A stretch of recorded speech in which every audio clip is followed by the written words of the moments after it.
মাত্র half cup সুজি দিয়ে আজকে খুব সহজে একটা টিফিন রেসিপি আপনাদের সাথে শেয়ার করব। এই রেসিপিটা বানাতে সময়ও যেমন কম লাগে, খেতেও কিন্তু দারুণ মজার হয়। বাচ্চাদের টিফিনে খুব সহজে কিন্তু এটা বানিয়ে নেওয়া যায়। তো চলুন শুরু করি আজকের রেসিপি। প্রথমে ফ্রাই প্যানে নিয়ে নিচ্ছি সামান্য পরিমাণে তেল।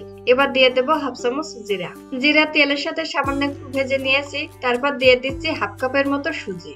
মিডিয়াম হিটে সুজিটা 2 থেকে 3 মিনিটের মতো ভেজে নিয়েছি। এবার দিয়ে দিচ্ছি হাফ কাপ জল। সুজি জলের সাথে ভালো করে মিশিয়ে নেব। 3 থেকে 4 মিনিটের মতো সুজিটা সিদ্ধ করে নেওয়ার পর ফ্রাই প্যানের তলা থেকে যখন এরকম ছাড়িয়ে আসবে তখন এটা আমি উঠিয়ে নেব। এই সময় সুজির এই ডোটা কিন্তু অনেকটাই নরম থাকে, তবে ঠান্ডা করে যখন মাখিয়ে নেব তখন অনেকটাই শক্ত হয়ে যাবে। সুজির ডোটা ঠান্ডা করে নেওয়ার পর সামান্য আটা মিশিয়ে আমি ডোটা বানিয়ে নেব। সুজির এই ডোটা বানিয়ে নেওয়ার পর এবার এখন এটা আমি এক সাইডে রেখে দিচ্ছি। তারপর নাস্তার জন্য পুরটা বানিয়ে নেব। একটা বড় বাটিতে নিয়ে নিচ্ছি হাফ কাপের মতো গ্রেট করা সেদ্ধ আলু। দিয়ে দিচ্ছি 2টা মিডিয়াম সাইজের পেঁয়াজ কুচি, 3 থেকে 4টা কাঁচা লঙ্কা কুচি, হাফ চামচ লবণ, হাফ চামচ জিরা গুঁড়া, হাফ চামচ গরম মশলা গুঁড়া, হাফ চামচ শুকনো লঙ্কা গুঁড়া। তবে বাচ্চাদের জন্য বানাতে চাইলে এখানে শুকনো লঙ্কার গুঁড়াটা কিন্তু স্কিপ করতে পারেন। এবার সবকিছু একসাথে ভালো করে মিশিয়ে নেব। আলু মশলার সাথে ভালো করে মিশিয়ে নেওয়ার পর দিয়ে দিচ্ছি কিছুটা ধনেপাতা কুচি। নাস্তার জন্য পুরটা কিন্তু একদম রেডি হয়ে গেছে। এবার এখন এটা এক সাইডে রেখে নাস্তাগুলো বানিয়ে নেব। সামান্য একটু আটা ছড়িয়ে নিয়েছি, এতে করে সুজির ডোটা আর নিচে লেগে যাওয়ার সম্ভাবনা থাকে না। তারপরে সুজির ডোটা আমি একটু রুটির মতো করে বেলে নিচ্ছি। রুটি একটু পুরু করে বেলে নিতে হবে। এবার একটা ছুরির সাহায্যে রুটির সাইড থেকে এভাবে কেটে নিচ্ছি, এতে করে নাস্তাগুলো একই সাইজের হবে। তারপর এগুলো আমি উঠিয়ে নিচ্ছি। এগুলো দিয়ে আবারও একইভাবে নাস্তাগুলো বানিয়ে নেব। চারপাশ থেকে রুটিটা কেটে নেওয়ার পর এবার আমি লম্বালম্বি ভাবে কেটে নিচ্ছি। তারপর মাছ বরাবরও কেটে নেব। এখন কেটে রাখা এই রুটির উপরে দিয়ে দিচ্ছি আলুর পুর। তারপর অন্য আরেকটা রুটি দিয়ে এভাবে ঢেকে দেব। হালকাতে একটু চাপ দিয়ে এই নাস্তাগুলো বানিয়ে নিয়েছি। নাস্তাগুলো আর একটু সুন্দর করার জন্য এর উপরে ছুরির সাহায্যে আস্তে করে এভাবে দাগ কেটে নেব। সবগুলো নাস্তা একইভাবে বানিয়ে নেওয়ার পর এবার নাস্তাগুলো তেলে ভেজে নেব। একটা ফ্রাই প্যানে আগে থেকেই পরিমাণ মতো তেল গরম করে নিয়েছি। তারপর ফ্রাই প্যানের একটা সাইড থেকে একটা একটা করে নাস্তা তেলে দিয়ে দিচ্ছি। গ্যাসের আঁচটা মিডিয়াম টু লোতে রেখে আমি এই নাস্তাগুলো ভেজে নেব। 3 থেকে 4 মিনিটের মতো ভেজে নেওয়ার পর নাস্তাগুলো উল্টে দেব। এভাবে উল্টে পাল্টে আমি নাস্তাগুলো একটু লালচে কালার করে ভেজে নেব। প্রতিদিন একই রকম নাস্তা না বানিয়ে এভাবে একদিন ট্রাই করে দেখতে পারেন, আশা করি ভালো লাগবে। ছোট বড় সবারই কিন্তু খুবই পছন্দ হবে এই রেসিপিটা। 5-7 মিনিট পরে নাস্তাগুলোর কালারটা যখন একটু চেঞ্জ হয়ে আসবে তখন এগুলো আমি তেল ঝরিয়ে উঠিয়ে নিচ্ছি। এভাবে খুব সহজে মাত্র 10 মিনিটের ভিতরেই কিন্তু এই নাস্তাগুলো বানিয়ে নেওয়া যায়। আপনারা বাড়িতে অবশ্যই একবার হলেও ট্রাই করে দেখতে পারেন এই রেসিপিটা, আশা করি ভালো লাগবে। হুটহাট করে কখনো যদি খিদে পায় কিংবা সকালের নাস্তা নিয়েও কিন্তু আমরা সবাই কম বেশি চিন্তায় থাকি। তাই আজকে খুবই সহজ একটা রেসিপি আপনাদের সাথে শেয়ার করব। এটা বানাতে সময়ও লাগবে যেমন কম, আর খেতেও কিন্তু খুবই মজা। প্রথমে একটা বড় বাটিতে নিয়ে নিচ্ছি হাফ কাপ পরিমাণে আটা। তারপর দিয়ে দেব হাফ চামচ লবণ, হাফ চামচ শুকনো লঙ্কা গুঁড়ো, হাফ চামচ হলুদের গুঁড়ো।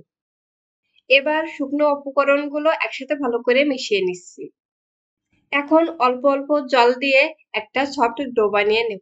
আপনারা একবারে জল ব্যবহার করবেন না, এতে করে ডোটা কিন্তু অনেকটাই শক্ত কিংবা অনেকটাই নরম হয়ে যেতে পারে। তাই অল্প অল্প জল মিশিয়ে এরকম সফট একটা ডো বানিয়ে নেব। ডোটা বানিয়ে নেওয়ার পর এবার আমি 10 মিনিটের জন্য এটা রেস্টে রেখে দেব। 2টা মিডিয়াম সাইজের আলু আমি সিদ্ধ করে নিয়েছি। এখন আলু 2টা গ্রেট করে নিচ্ছি। এখানে আপনারা আলু ম্যাশ করেও নিতে পারেন। আলু গ্রেট করে নিয়েছি। এবার নাস্তার জন্য পুরটা বানিয়ে নেব। এই নাস্তার পুরটা বানানোর জন্য কড়াইতে সামান্য পরিমাণে তেল গরম করে নিয়েছি। তারপর দিয়ে দিচ্ছি হাফ চামচের মতো আস্ত জিরা। এবার দিয়ে দেব 2টা পেঁয়াজ কুচি আর 3-4টা মতো কাঁচা লঙ্কা কুচি। পেঁয়াজ আর কাঁচা লঙ্কা তেলের সাথে 2 থেকে 3 মিনিটের মতো ভেজে নিচ্ছি, এতে করে নাস্তাটা খেতে বেশি মজা হয়। পেঁয়াজ আর কাঁচা লঙ্কা একটু ভাজা ভাজা হয়ে আসলে দিয়ে দিচ্ছি হাফ চামচ লবণ, হাফ চামচ হলুদ গুঁড়ো, হাফ চামচ গরম মশলা গুঁড়ো, হাফ চামচ শুকনো লঙ্কা গুঁড়ো। ঝালের পরিমাণটা এখানে আপনারা যেমন পছন্দ করেন সেই হিসাবে দিয়ে নেবেন। তবে এই নাস্তাগুলো একটু ঝাল ঝাল খেতে বেশি ভালো লাগে। সবগুলো মশলা আরো 2 মিনিটের মতো আমি ভেজে নিয়েছি। তারপর দিয়ে দিচ্ছি গ্রেট করে রাখা আলু। আলু মশলার সাথে ভালো করে মিশিয়ে নেব। নাস্তার জন্য পুরটা কিন্তু একদম রেডি হয়ে গেছে। এবার এটা আমি একটা প্লেটে উঠিয়ে নিচ্ছি। আটার যে ডোটা আমি রেস্টে রেখেছি, এখন সেটা আরো একবার ভালো করে মাখিয়ে নেব। তারপর এটা থেকে ছোট ছোট গুটি কেটে নিচ্ছি। গুটিগুলো কিন্তু মিডিয়াম সাইজের করে কেটে নিয়েছি। এবার একটা গুটি নিয়ে আমি রুটির মতো বেলে নিচ্ছি। তারপর রুটিটা হাতের উপরে নিয়ে এর ভিতরে দিয়ে দিচ্ছি আলুর পুর।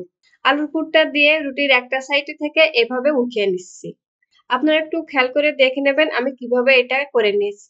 এই নাস্তাগুলো বানানো কিন্তু খুবই সহজ। একবার দেখলেই যে কেউ এই নাস্তাগুলো বানিয়ে নিতে পারবে। কোনো রকম ঝামেলা ছাড়াই কিন্তু এই নাস্তাগুলো বানিয়ে নেওয়া যায়। তারপর নাস্তাটার উপরের দিকটা এভাবে চেপে চেপে লাগিয়ে নেব। এবার দুই হাতের সাহায্যে সামান্য একটু চাপ দিয়ে নাস্তাগুলো গোল করে নিয়েছি।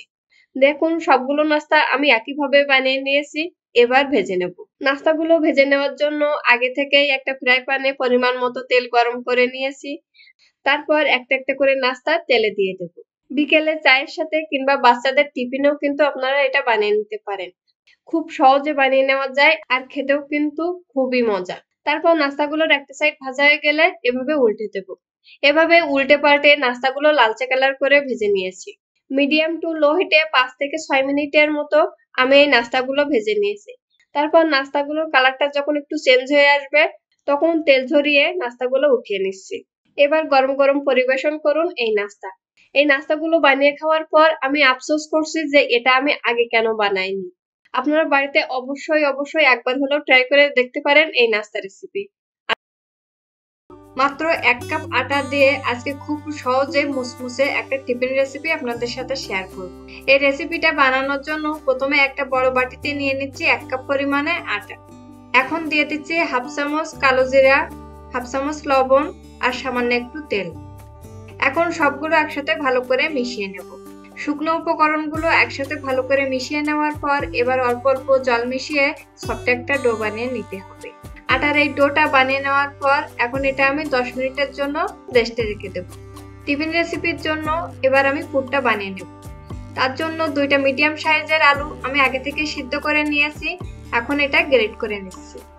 আলু 2টা গ্রেট করে নেওয়ার পর এবার দিয়ে দেব একটা পেঁয়াজ কুচি, 2-3টা মতো কাঁচা লঙ্কা কুচি, হাফ চামচ লবণ, হাফ চামচ শুকনো লঙ্কা গুঁড়া, হাফ চামচ জিরা, হাফ চামচ গরম মশলা আর দিয়ে দিচ্ছি কিছুটা ধনেপাতা কুচি।